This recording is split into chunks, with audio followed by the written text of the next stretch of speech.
Dumela moruti. Dumela ntate. Tswela pele ka ditaba tsa hao. Ke Madineo Galefu. Ke disitse kereke ena ya Ribaneng. Bodiseng ba ka ke se ke na le dilemo tse 13. Ha esale ke le modisa kerekeng ena ya Ribaneng LEC, ha ke so bone ke hlollwa ho kana kanana ke seo re ileng ra thulana le sona ka Laboraro la beke fedileng.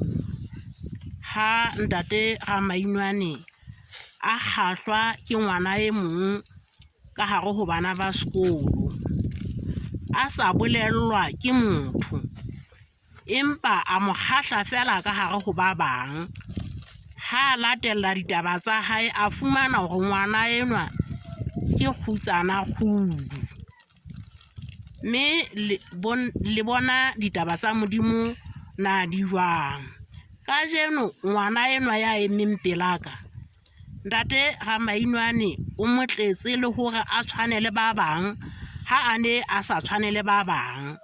Hoba ha a ne a monka, o ile a mo kgahla, a ba mmotsa hore na ha o apara uniform ke eng, a re ha ke na yona. Ya ba e se e le ha mo latella, mme kajeno le a bona hore o mo tletse le diaparo tsa sekolo.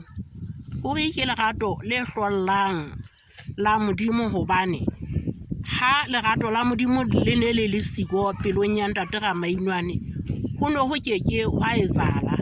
Ka hona ke a leboha.